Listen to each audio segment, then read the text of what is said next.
Padre Santo, en el nombre de Cristo Jesús, bendícenos, Señor, a todo tu pueblo, Señor, en este mes de julio, Señor, que ellos todos podamos sentir respuestas tuyas, sorpresas tuyas, Señor, bendiciones tuyas, lluvia de los cielos, Señor, en bendiciones, bendiciones en la salud, en el trabajo, en relaciones. Padre Santo, en el nombre de Cristo Jesús, ponemos, Señor, primeramente nosotros mismos y segundo a este mes de julio, delante de tu presencia, Señor, que tú estés con nosotros, con toda tu casa, con todo tu pueblo, Señor, y como tú lo prometes, Señor, que tú estás con nosotros todos los días hasta el fin del mundo, Señor. Te pedimos que este mes tú te glorifiques, Señor. Traigas nuevas personas a tus pies, Señor. Gracias por los que estamos aquí, obedientes a tu palabra, de estar en tu templo, rindiéndote honor y honra y gloria y agradecimiento a ti, Señor. Gracias, gracias. Ahora te pido que uses la boca y la mente de mi esposo para traer tu bendita y gloriosa palabra, Señor. Que haya un banquete hoy servido, Señor, de tus bendiciones en esta gloriosa y bendita palabra tuya, la Biblia, Señor. Y que uses y toques como un carbón la lengua de mi esposo para que tú puedas desatar, Señor, esa palabra tuya en cada corazón, para los que estamos aquí y para los que nos están oyendo. Recibe palabra de Dios hoy, en el nombre de Jesús. Amén y amén.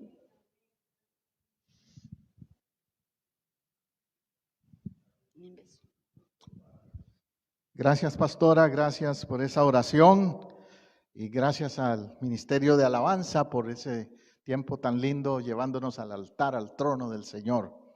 Un saludo para todos los que nos siguen, nos ven a través de las redes sociales también en este momento. Un saludo para el pastor y amigo, hermano Jorge Murcia, que estaba viendo que está conectado con nosotros desde California, Los Ángeles, California. También un saludo y bendición para la hermana Eida Segura Leiva, que ella nos estaba siguiendo igual esta mañana desde Costa Rica. Y sé que hay otros hermanos por ahí conectándose poco a poco, casi siempre los domingos. Poco a poco se van conectando otros siguen después, otros ven la grabación después. Pero nos gozamos de que ustedes sean parte hoy de nuestra celebración del domingo, día del Señor, día de darle gloria, de darle honra, de darle alabanza al que vive y reina por siempre, el Señor Jesucristo. Bueno, hoy quiero traer un mensaje, hermanos, relacionado. Casi siempre el ser humano tiene la tendencia a pensar en lo que yo quiero que Dios me dé o lo que yo quiero recibir de Dios. Y está bien, pero al mismo tiempo, no sé cuántas de ustedes se han puesto a pensar también en qué es lo que Dios quiere de ti, qué es lo que Dios pide de ti, cuál es tu parte y mi parte en cuanto a mi relación con Dios. Ese es mi enfoque hoy, mi tema, mi predicación. ¿Cuál es mi parte? Dígaselo a usted mismo hoy. ¿Cuál es mi parte? ¿Qué me toca hacer? ¿Qué espera Dios de mí? Dice el profeta Miqueas en la palabra de Dios, pregunta, es una pregunta que hace el profeta Miqueas. Eso lo puede encontrar en Miqueas capítulo 6, versículo 8. Ese es mi versículo clave hoy. Y dice el profeta Miqueas, ¿qué pide Jehová de ti? ¿Qué pide Jehová de ti? Por eso le digo, volteemos la tortilla. Veamos el otro lado. ¿Qué pide Jehová? ¿Qué pide Dios? ¿Qué espera Dios de mí? Y no sé cuál es tu respuesta, pero el profeta Miqueas nos da 3 motivos o 3 cosas específicas de lo que Dios pide de mí: hacer justicia, amar y tener misericordia.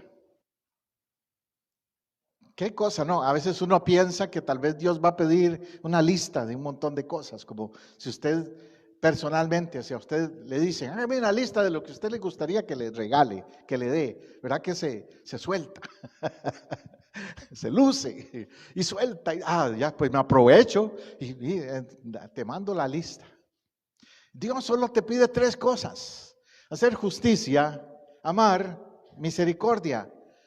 Claro, hay muchas cosas que Dios espera de ti, pero te lo resume allí. Fíjate que empieza por eso, hacer justicia. ¿Qué significa eso? Eso es actuar hacia Dios y hacia el prójimo de acuerdo a la norma divina revelada en su ley.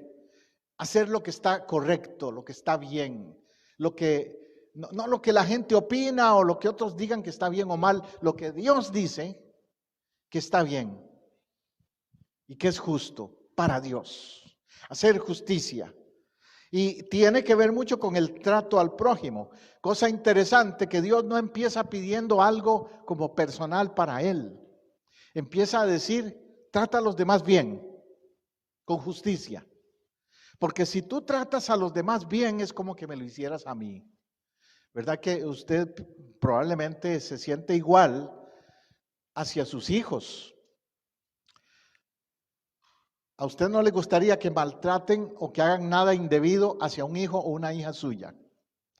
Entonces, si alguien le pregunta a usted, ¿qué esperas de mí? Que trates bien a mi hija o a mi hijo. Cuando mis hijos se han casado, especialmente mi hija Rebeca, cuando ella se casó, yo le dije a su esposo, yo lo que quiero es que trates bien a mi hija. Trata bien a mi hija y tienes ganado a tu suegro, tienes ganado mi corazón. Pero trata mal a mi hija y me vas a tener como un oso, enojado también.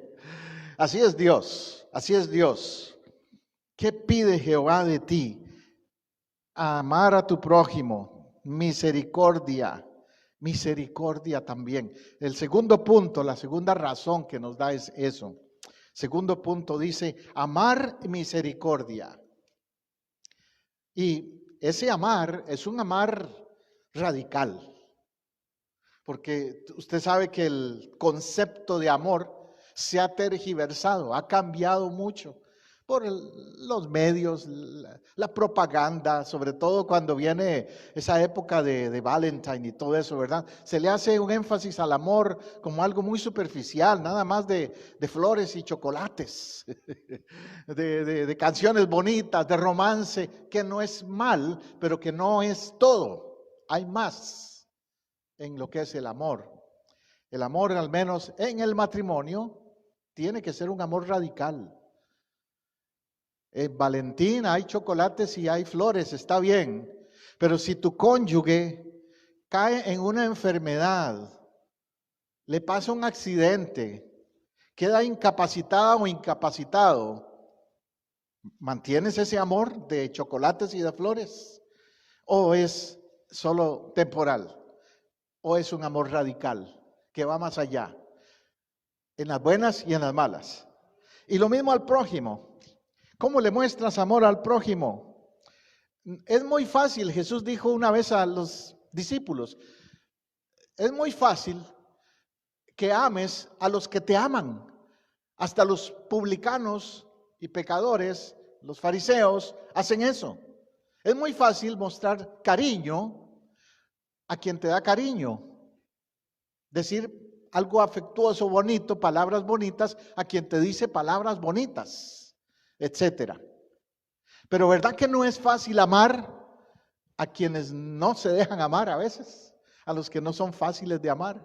Decía un posteo en Facebook el otro día que me hizo gracia. Dios, tú dices que ames al prójimo, pero algunos no me ayudan. Porque sí, algunos no son fáciles de amar. Pues Dios, a pesar de nuestras debilidades y errores y horrores también, nos amó. ¿Por qué no podemos hacer lo mismo hacia los demás? ¿Por qué tenemos la tendencia a ser muy exigentes con los demás? ¿Me amas? Te amo. Ojo por ojo, diente por diente. Te doy lo que me das. Cuando la medida de Dios es amar aunque no me ames. Tratarte bien aunque no me trates bien. Tarde o temprano, el demostrarle cariño y aprecio y buen trato a alguien va a hacer que se rinda. Va a hacer que diga, ¿cómo va a ser? Yo soy rudo, yo soy malo con esta persona y a pesar de eso, me muestra aprecio y hace algo por mí. ¿Cómo va a ser? Compasivo hacia el hombre, hacia el prójimo. Esa es la otra cara de la moneda. Se cuenta una anécdota de un hombre que tenía un vecino que le hacía la vida de cuadritos, como dicen, este vecino. Le tiraba la basura de él al lado de su casa, del patio de la casa, se la tiraba. Sacaba el perrito allá que hiciera sus necesidades en el jardín del vecino, etcétera. Se vivía haciéndole cosas. Si ponía luces de Navidad, le llamaba a la ciudad para que le apagaran las luces, etcétera. Le hacía la vida difícil. Pero un día, la mujer del vecino estaba embarazada y estaba a punto ya de dar a luz y no estaba el esposo. ¿Sabe quién la llevó al hospital? El vecino. El vecino al que le hacía la vida miserable, llevó a la esposa al hospital. Aquel vecino después de eso no tenía cara para llegar y decirle, perdóname, yo soy el que te tiraba la basura, el que mandaba el perrito mío a hacer cosas ahí en tu patio, en tu jardín. Yo soy el que llamó a la ciudad para que no tuvieras las luces de Navidad, etcétera, etcétera. Yo soy, perdóname. Se le caía la cara de vergüenza. Pero ¿cómo fue que este vecino cambió? Porque el otro hizo algo que no se supone hiciera, que era devolverle amor por maltrato. Qué cosa, ¿no? Eso es cuando Dios dice, ¿qué pide Dios de ti? Que ames a tu prójimo. Pero ¿qué es el prójimo? El prójimo es todos. El prójimo es el vecino. La palabra prójimo quiere decir próximo. Entonces es el próximo a tu casa, el vecino. También el más próximo, por supuesto, es tu mujer o tu esposo. Tu cónyuge es el primer prójimo, ¿sabes? Es el más próximo. Duerme contigo. Pero también está hablando del próximo como vecino. ¿Quiénes son tus vecinos? ¿Cómo te relacionas con tus vecinos? Pregúntate hoy. Aún los difíciles. Yo ayer fui a visitar un vecino, por cierto. Yo comparto, mi casa tiene un well, un pozo, y 3 casas del vecindario compartimos el mismo pozo. Entonces ayer había un problema con el pozo, fui a hablar con él. Muy buena persona, muy linda gente este vecino, y me dice, ellos son de origen griego, sí, son gringos o anglos, pero de origen griego. Y me dice, tengo en mi casa ahí un jardín y tengo muchos chiles verdes. Yo sé que a ustedes los latinos les gustan los peppers. Sí, pero verdes, color verde, pimientos verdes. Y me dice, ¿ustedes les gustan, verdad? Ah, pues claro, lo usamos en todo. Pues llévate una bolsa. Y me traje una bolsa de pimientos verdes del patio de la casa del vecino. El otro día él andaba viajando, no iba a estar, estaba la casa sola. Y yo fui, toqué la puerta, no estaba, entonces lo llamé y me dice, no estoy, ando viajando. Y yo le dije, mira, voy a estar vigilando tu casa. Si pasa algo no normal, yo te llamo. Voy a estar pendiente de tu casa. Entonces, hemos hecho así cosas que nos hacen sentir, a él y a mí, y a nosotros, que como vecinos nos interesa la vida del uno del otro, nos ayudamos el uno al otro. No, al principio no eran así, al principio estaban medio una barrera, una actitud de usted está allá y yo estoy aquí, ¿verdad? Cuando vino el huracán, igual, cuando pasó un huracán, una tormenta, yo fui a la casa de él y le dije, necesitas ayuda, hay que cortar un árbol, hay que hacer algo. Entonces, todo eso empezó a cambiar la mentalidad, la actitud. Eso es lo que quiere decir cuando menciona amar misericordia. Este pasaje lo puedo conectar con la historia del buen samaritano. Porque el buen samaritano es la historia de uno que era de un país o una nacionalidad que no se llevaba con la otra. Un samaritano eran de una parte de Israel que se habían mezclado con paganos y los demás judíos los veían por debajo del hombro. Ustedes no son auténticos judíos. Ustedes son mezclados con paganos y los trataban mal. Sin embargo, este samaritano le ayudó a este judío que estaba herido y golpeado y asaltado en el camino. Hizo lo que todos debemos hacer hoy día. Lamentablemente vivimos en una sociedad fría, indiferente a las necesidades de los demás, al prójimo. Y en ciudades grandes ni qué decir, ¿verdad? En ciudades como Los Ángeles, California, que yo estuve ahí no hace mucho atrás y Pastor Murcia que estaba siguiéndonos aquí, hoy él sabe de eso. Los Ángeles tú ves homeless, pero de una cantidad increíble de homeless que hay en Los Ángeles, por todo lado. Y claro, uno no puede resolverle la vida a todos esos homeless. Pero a mí me puso a pensar mucho un templo que visitamos, una iglesia, que en el parking, el estacionamiento de la iglesia, ahí se metían los homeless y ponían sus tiendas y todo eso. Y el pastor me dijo, ay pastor, ya no sabemos qué hacer. Y yo le dije, bueno, ¿por qué no comparten con ellos? Hagan un sándwich, una bolsita de comida, les dan de vez en cuando. Y me dijo, ¿sabe qué? Vamos a hacer eso. Pero en lugar de decir, voy a llamar a la policía y que se los lleven, algo hay que hacer, lo que pueda hacer por alguno, solo uno, puede llegar a la iglesia quizás de todos ellos. Pero vivimos en una sociedad fría, donde la gente ve pasar por las calles, ve pasar accidentes, ve pasar situaciones, hay como te digo, un tornado, una tormenta, una inundación y pocos dicen, yo me enrollo las mangas y voy a hacer algo por el prójimo, por el vecino. Primera de Juan 3:17 dice esto: el que tiene bienes de este mundo, note, el que tiene bienes de este mundo. Quizás usted dice, pastor, pero yo no soy rico, pero si usted mira a otros, usted es rico para otros. A veces decimos, yo no soy rico, que se encargue el gobierno, el sistema social, pero tal vez usted tiene lo que muchos no tienen.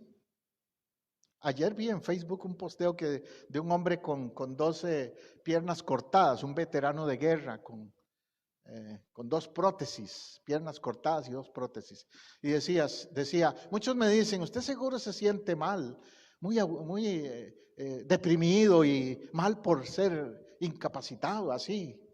Y él decía, no, yo estoy agradecido a Dios de que estoy vivo. Y agradezco a Dios que puedo servirle. Con mis prótesis puedo hacerlo aún. ¿Por qué te quejas tú que tienes las 2 piernas? ¿Por qué te quejas tú que tienes las 2 piernas? ¿Cuánto tienes tú? El que tiene bienes de este mundo y ve a su hermano tener necesidad y cierra contra él su corazón, ¿cómo mora el amor de Dios en él? El versículo dice que ve a su hermano. El samaritano vio a un judío o a un hermano. Vio a un hermano.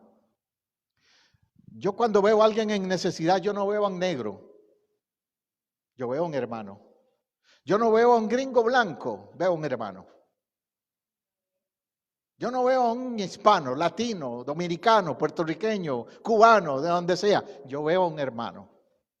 Debemos ver a un hermano. Al prójimo es un hermano. No es que es de este país o del otro, o de este color de piel o del otro. El que ve a su hermano tener necesidad y cierra contra él su corazón. ¿Qué es eso de cerrar el corazón? Es decir, no es mi problema. Es decir, eso es problema del gobierno. O hay iglesias grandes que tienen mucho que pueden dar. No es mi problema. Pero es mi problema. El prójimo es mi problema. Es cierto que tenemos prioridades. Nuestra casa es primero. Tus hijos, tu esposa o tu esposo son primero. Pero también tu prójimo tiene que estar incluido. A mí me encanta lo que hacen algunas iglesias. Por ejemplo, la iglesia Calvary. Ellos cuando empieza aquí la escuela, somos parte de una iglesia que se llama Calvary. Somos el ministerio hispano de una iglesia del Nazareno que se llama Calvary. Y esta iglesia, cuando empiezan las clases en la escuela, consiguen mochilas, backpacks, mochilas. Y los llenan de cuadernos y de cosas para los niños de la escuela que está aquí al frente. Podríamos decir, que el Orange County, que el gobierno les compre las cosas o que los papás vean a ver qué hacen. Pero no, ellos dicen, vamos a compartir con esos niños. ¿Es qué diferencia? ¿Es qué diferencia se puede hacer en la vida?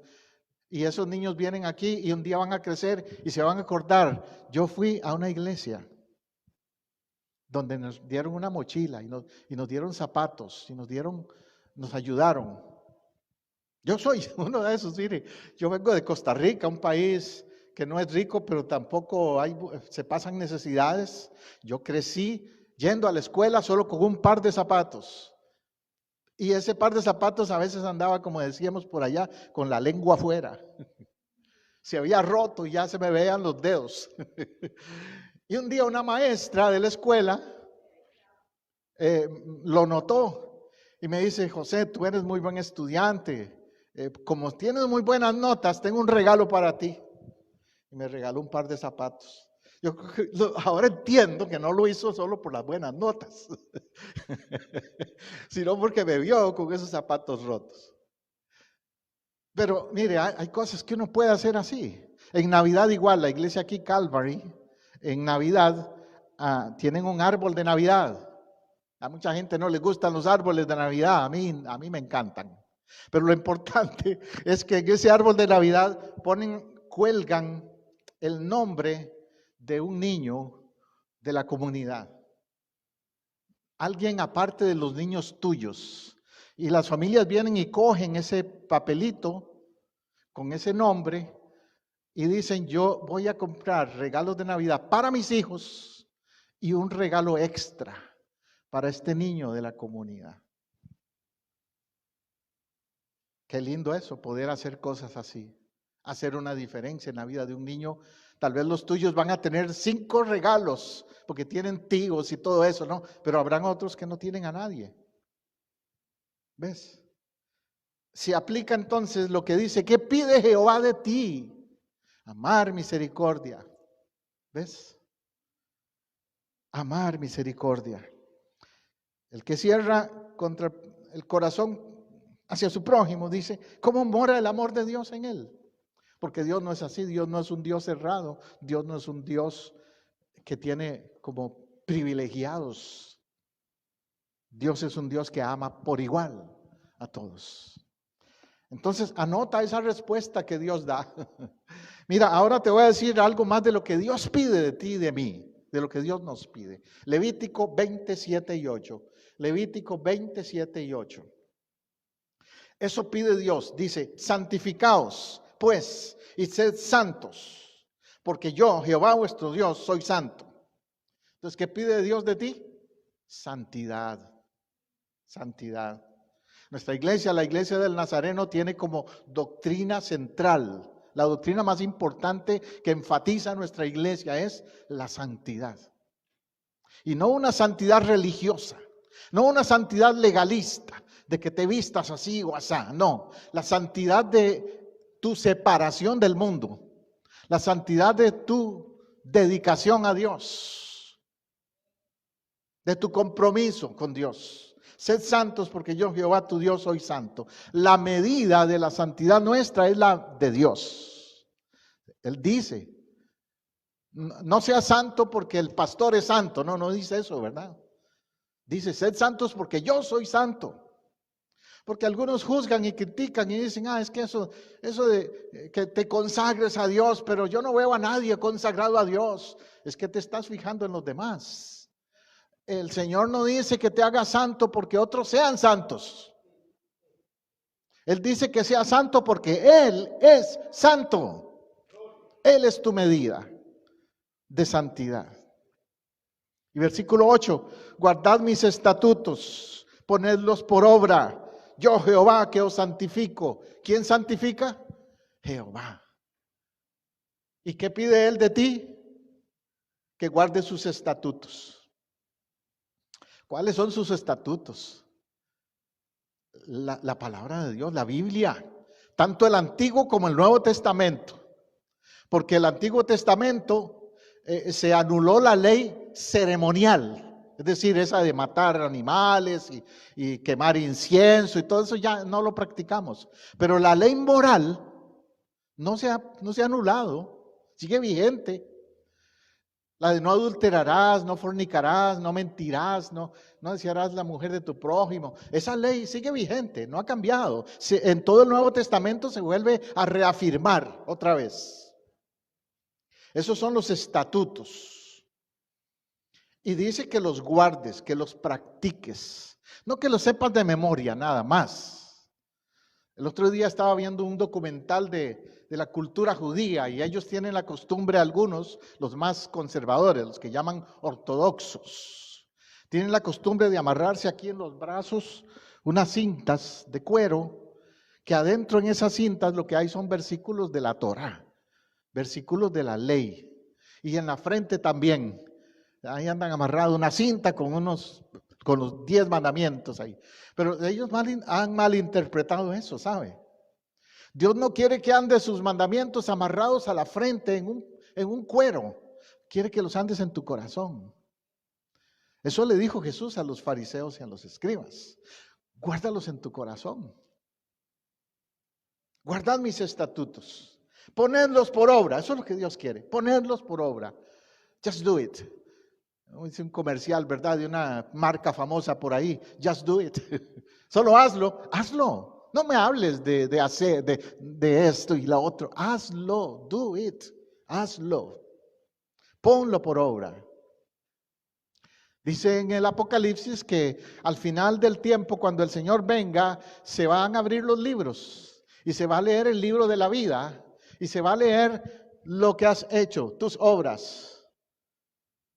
Lo bueno y lo malo, ahí está anotado. ¿Ves? Pero ahí está anotado también lo que hiciste bien.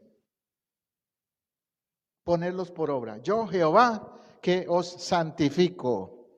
Qué tremendo eso. Qué tremendo. Tercer cosa que Dios pide. Tercer cosa, humillarte. Humillarte ante Él. ¿Qué pide Dios de ti? Humillarte ante tu Dios. Segunda Crónicas 7:14, es famoso ese versículo, pero algunos no han entendido ciertas cosas de ese versículo, ¿sabes?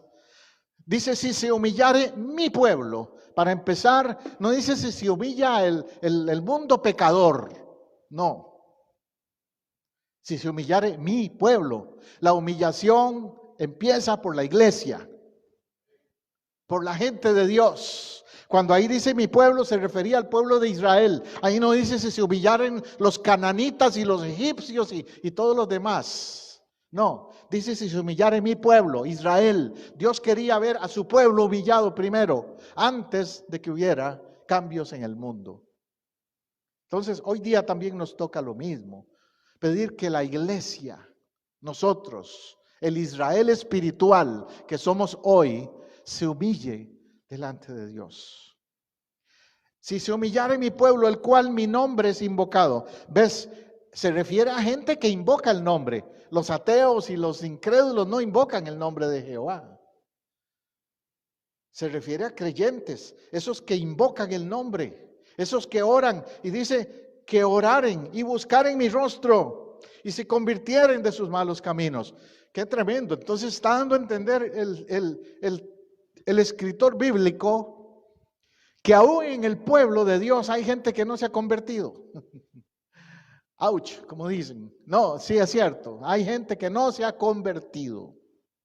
Hay gente convencida, no convertida. Hay gente en las iglesias, bautistas, pentecostales, luteranas, católicas, you name it, como dicen en inglés. Llame cualquier denominación. Hay mucha gente que están ahí y son convencidos. Yo soy pentecostal, o yo soy bautista, o yo soy luterano, yo soy metodista. Y están convencidos de una postura religiosa, pero no se han convertido al Señor. Por eso Él dice, y se convirtieran de sus malos caminos, entonces yo iré desde los cielos. Ahí hay un antes y un después. El antes es, sigan así por donde van y van a ver que no pasa nada. El después es, yo iré desde los cielos. El resultado de la humillación es que Dios oye. Dios no oye oraciones donde no ha habido humillación. Te repito, Dios no oye oraciones donde no ha habido humillación. ¿Te acuerdas de aquel otro ejemplo cuando dos estaban, que Jesús pone ese ejemplo y dice, había un fariseo que oraba y decía, gracias Dios que no soy como este publicano? Y por el otro lado el publicano oraba y decía, Señor, ten misericordia de mí. ¿Ves? Uno era religioso y se creía muy bueno, se justificaba.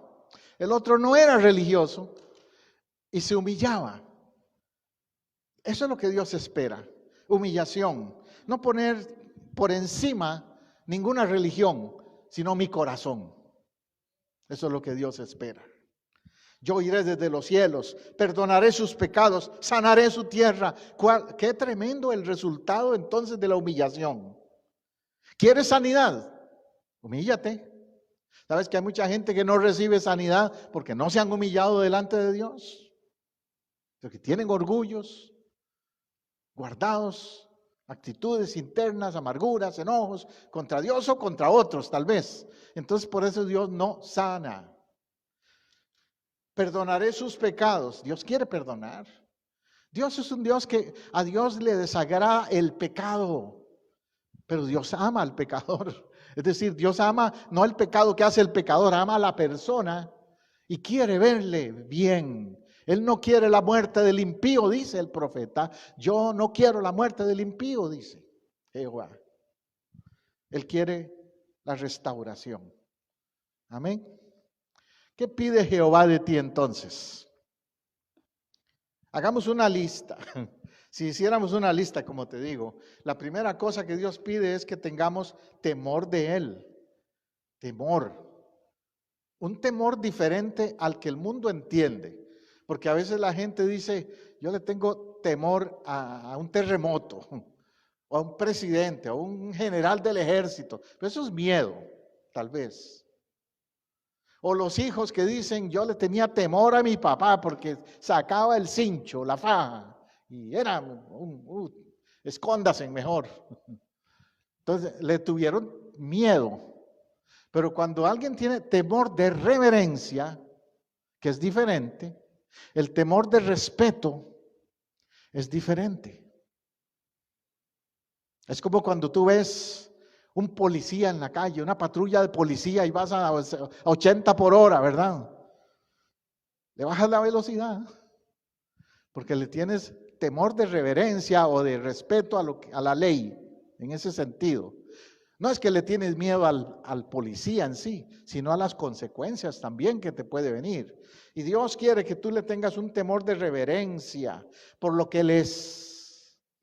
Por lo que Él es. Dios es omnipotente, es omnipresente, es omnisciente, es decir, todo lo sabe, todo lo puede, todo lo conoce. Es Dios. Por eso tengo que tenerle reverencia. Por eso es que tenemos que cuidarnos con cómo hablamos. de Dios. Hay gente no cristiana, por supuesto.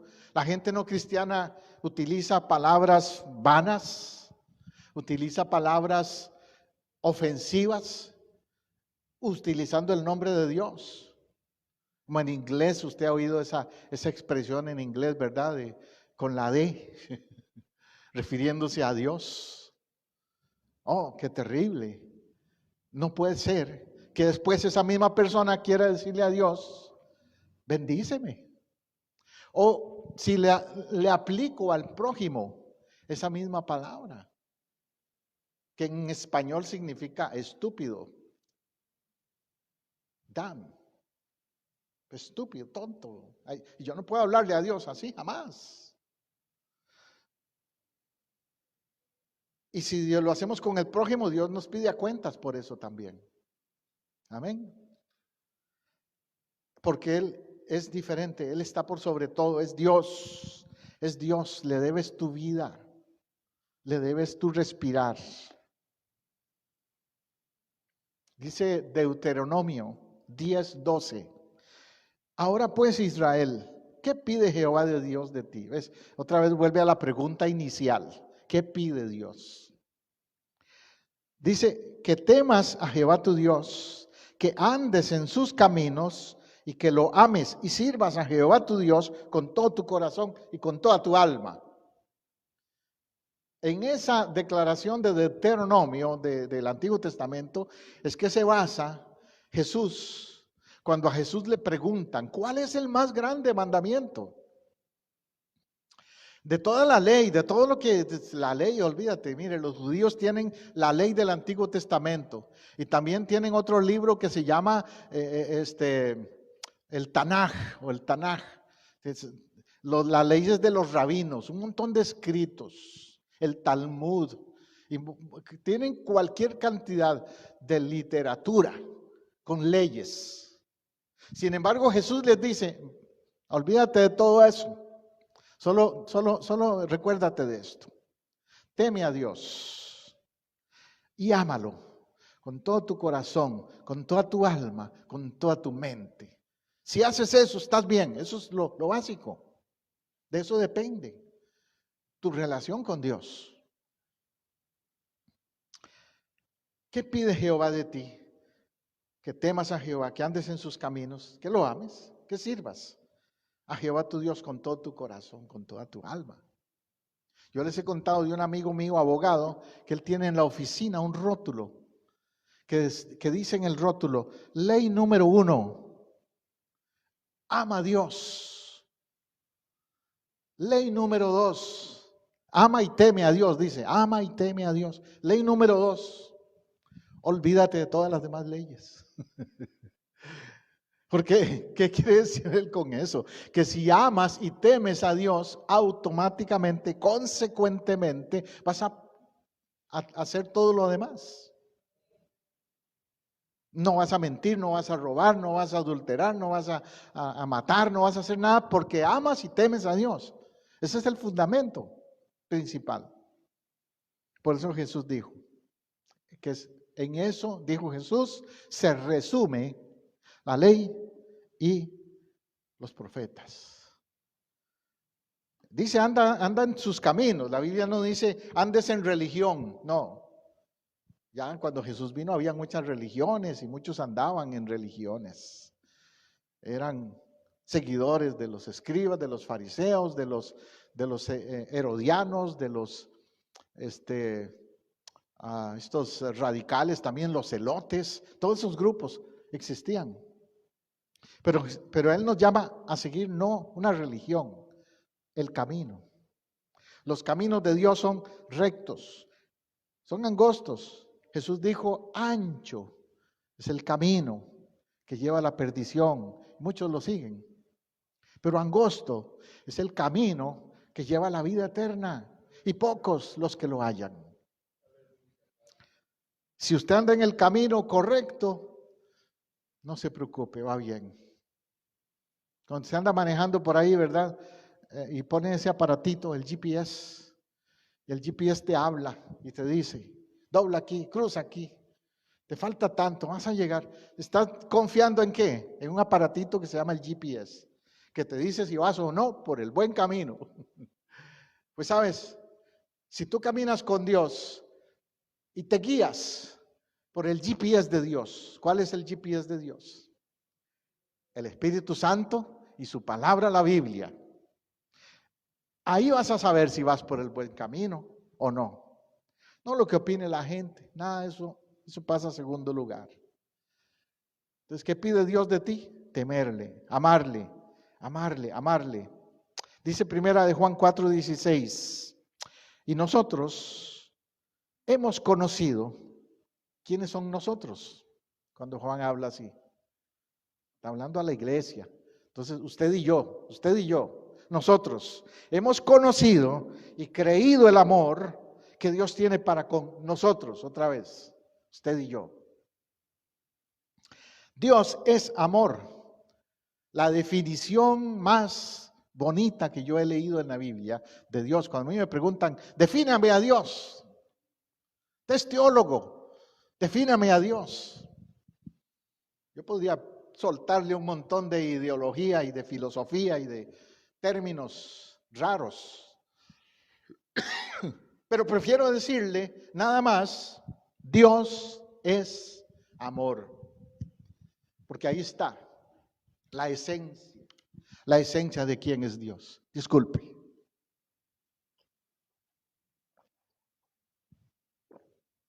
Dios es amor. Fíjate que no dice que Dios tiene amor. La Biblia no dice que Dios tiene amor. Dice que Dios es amor. Es la esencia.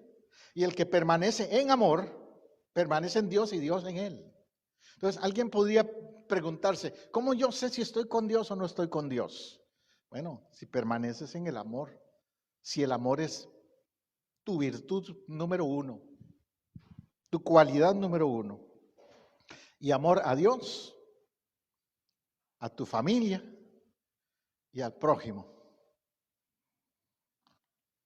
Hay un grupo político por ahí, no voy a mencionar nombres para no meterme en problemas, pero hay un grupo político por ahí que tiene como un eslogan, un lema. El lema de ellos es Dios, patria, familia. Dios, patria, familia. Y yo siempre he dicho, bueno, en algún sentido están bien. Primero Dios. Patria, el problema es que ahí a veces se vuelven como los judíos nacionalistas que no veían bien a los samaritanos o no veían bien a otros. Entonces, ese grupo al que me refiero tienen ese problema.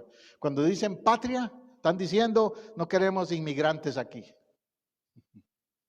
Y eso no está bien tampoco. Luego dice familia, pero ¿cuál familia?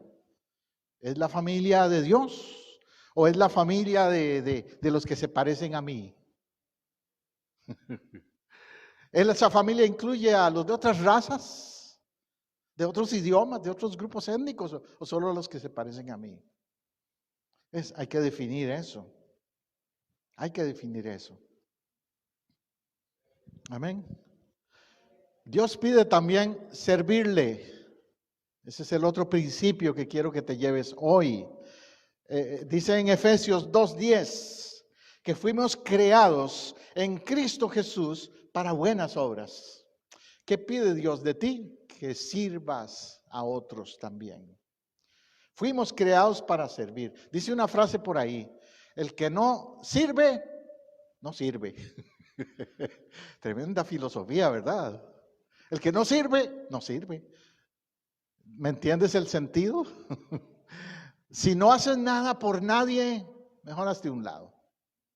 En la iglesia, el que viene tiene que venir con una actitud de servir. Esa es la actitud correcta. El propósito de nuestra vida es servir a Dios. ¿Pero cómo sirvo a Dios? Sirviendo a otros. Dios es espíritu, Dios es un ser eterno y no lo puedo servir como a una manera personal así. Pero yo sirvo a Dios cuando sirvo a otros. Por eso Jesús dijo una vez, le preguntaron, ¿cómo adoro y sirvo a Dios? Y él dijo, bueno, denles de comer, visita al que está en la cárcel, ayuda al necesitado. Y dice, cuando estuve enfermo me visitasteis, cuando estuve hambriento me disteis de comer, cuando tuve sed me diste de beber. Y le preguntan, ¿pero cuándo te lo hice a ti? Y contesta muy claro, cuando lo hiciste a uno de los más pequeños. El término pequeño ahí quiere decir a uno de los que están muy abajo, espiritual y materialmente. Cuando lo hiciste a uno de estos más pequeños, a un hambriento, a un necesitado, a uno que está en la cárcel, a uno que nadie quiere nada con él, a uno que están despreciando, haciendo a un lado todos los demás. Cuando lo hiciste a alguien más, así. Cuando haces algo por alguien que no te puede devolver el favor. Que no sea como una ilustración que vi en Facebook el otro día de alguien dando un gran cheque, una gran donación y tomándose una foto ahí, un selfie, dando ese gran cheque y esa gran donación. Pues ya tiene su recompensa, la publicidad, como hacen algunos políticos, ¿no? Pero cuando das algo y haces algo por alguien que no te puede devolver nada, allí hay una gran diferencia. Eso es lo que Dios quiere. Servir por servir. Porque sí, porque Dios ya lo hizo en su Hijo. Él vino a servir. Él dijo, yo no he venido para ser servido, sino para servir y dar mi vida en rescate por otros. El otro principio que Dios establece de lo que Él pide de ti, estoy hablándole hoy de lo que Dios pide de ti, es la obediencia. Y esa es otra que nos cuesta, ¿verdad? La obediencia. Primera de Juan 5:3 dice, pues este es el amor a Dios, que guardemos sus mandamientos, y sus mandamientos no son gravosos. Porque la gente piensa que obedecer a Dios no es fácil, que es muy difícil, que mejor ni me pongo a buscar a Dios porque no puedo cumplir con los mandamientos. Pero en realidad los mandamientos de Dios no son gravosos. ¿Eso qué significa gravosos? Imposibles de cumplir. No, es que son simples, sencillos. Tienen que ver con, como le dije, con la vida práctica, con lo que haces todos los días. Tiene que ver con ser una persona íntegra, de hacer lo correcto diariamente, en tus relaciones, en la oficina, en el trabajo, en la calle, en la casa. Tener una integridad de vida. Al hacer eso, estás haciendo lo que Dios pide, guardar sus mandamientos. Si tú lees el Sermón del Monte, un día voy a predicar una serie del Sermón del Monte, porque es bien interesante. Si lees el Sermón del Monte, está lleno de consejos prácticos. No tiene nada que ver con doctrina, no. Es consejos prácticos de la vida. Eso es lo que Dios espera de nosotros. ¿Qué pide Dios de ti? Obediencia. Obediencia. Hay ciertas cosas que nos cuesta obedecer, ¿verdad? Más que otras. Cada uno se lo sabemos. Hay áreas de nuestra vida que nos cuesta someter. Nos cuesta obedecer. Por ejemplo, un principio de obediencia es orar. Y a muchos les cuesta orar. Sí. Otros me han dicho, pastor, yo nunca he sido de leer, me cuesta leer y me cuesta leer la Biblia por eso. Pues hay maneras de hacerlo más fácil, buscarle la manera. Escucha un audio de la lectura de la Biblia, por ejemplo. A muchos dicen, pastor, a mí me cuesta obedecer en que venir al culto. Vengo bien cansado del trabajo, tengo un trabajo pesado y vengo bien cansado. Y si tenemos culto en 3 semanas, que a veces tenemos oración, estudio bíblico, muchos no vienen por eso. Estás faltando la obediencia, que dice, no dejen de congregarse, en Hebreos. Todo eso es parte del paquete, ¿ves? Todo eso es parte de lo que Dios pide de ti. Entonces, no es porque el pastor lo pide. Número uno, déjeme decirle eso. No, yo no pido nada. Dios te lo pide. No soy yo, no es el pastor. Que el diezmo o que la ofrenda. Yo no pido eso. Es Dios que lo pide. Arréglate con Dios si tienes problema con eso. Que seas fiel, que tengas lealtad a tu esposa, a tu cónyuge. Yo no te lo pido, lo pide Dios.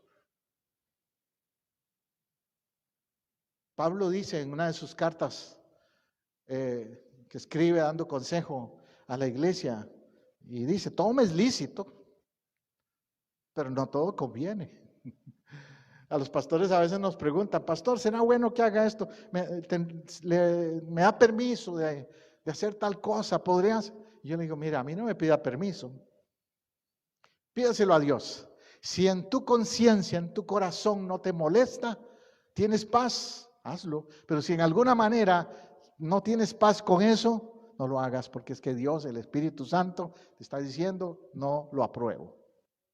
¿Ves? Entonces, ¿qué pide Jehová de ti? Ya concluyendo, ¿qué pide Jehová de ti? Amar, justicia, amar, misericordia y humillarte. 4 cosas les he mencionado hoy. Dentro de esas 4 cosas está la obediencia, está el temor a Él, está todo lo demás. Pero Él lo resume en esas 4 cosas: justicia, amor, misericordia y humillación, santidad. Vamos a orar. Aquí estamos, Dios, porque sabemos que tú estás hoy, eres tú el que nos está pidiendo hoy. Hoy no estamos aquí orando para pedirte, hacerte una lista de cosas. Estamos aquí orando para responderte a ti, Señor. Aquí estoy, dile en tu oración, aquí estoy, Señor. Y tú me pides justicia, ser justo. Perdóname en lo que he fallado en ese aspecto, Señor. Perdóname por no siempre actuar con integridad en ese sentido de ser justo. Tengo la tendencia, tal vez, Señor, a solo buscar justificarme a mí mismo y no reconocer mis errores. Señor, tú me pides que ame, pero que ame más allá de lo que los demás aman, porque todos aman a un nivel muy simple, pero tú nos pides amar a un nivel de entrega total, de renuncia a mi yo, como tú lo hiciste. Tú me pides, Señor, tener misericordia, y tal vez a veces he cerrado mi corazón a alguien que necesita ayuda, a alguien que tiene hambre, a alguien que está sin trabajo, a alguien que está en la calle, a alguien que está mal, a alguien que está perdiendo su casa, que perdió su empleo, que pasaron cosas, que está en un hospital, que está en una enfermedad, y yo no he sentido esa compasión y misericordia que debiera sentir. Me he vuelto frío, Señor, perdóname, perdóname. Y Señor, también he faltado en tener temor contigo, tenerte reverencia, entender de que tú estás en todo lugar, en todo momento, y que te debo a ti, Señor, esa reverencia y esa vida de santidad, de apartarme para ti. No porque quiera quedar bien con nadie, contigo, Señor, porque tú lo mereces, tú eres Dios, un Dios santo. Perdóname, Señor, por mi falta de santidad también. Esta oración, Señor, tómala, tómala. Tómala, yo la hago, pero sé que hay muchos haciéndola ahora. Ahora mismo sé que alguien está escuchando esta predicación y que ha hecho esa oración. Señor, ayúdale, ayúdale. Ayúdame a mí también. Gracias, Dios. Gracias por tu misericordia, porque tú sí muestras misericordia a mi debilidad. Ayúdame a corresponderte, Señor. En el nombre tuyo, Padre. En el nombre de Jesús y del Espíritu Santo. Amén. Amén. Bueno, como siempre lo digo, para los que nos están viendo, escuchando en las redes sociales, usted que me ha seguido allí en Facebook y después en YouTube y en otros medios, tome nota de esto que he predicado hoy, tome nota para usted, anótelo, practíquelo, escríbame y déjeme saber cómo le ayuda en su vida espiritual. Pastor José Abdiel Matamoros, Pastora Teresa Matamoros, de Iglesia Casa del Rey, desde Apopka, Florida, para el mundo. Dios les bendiga.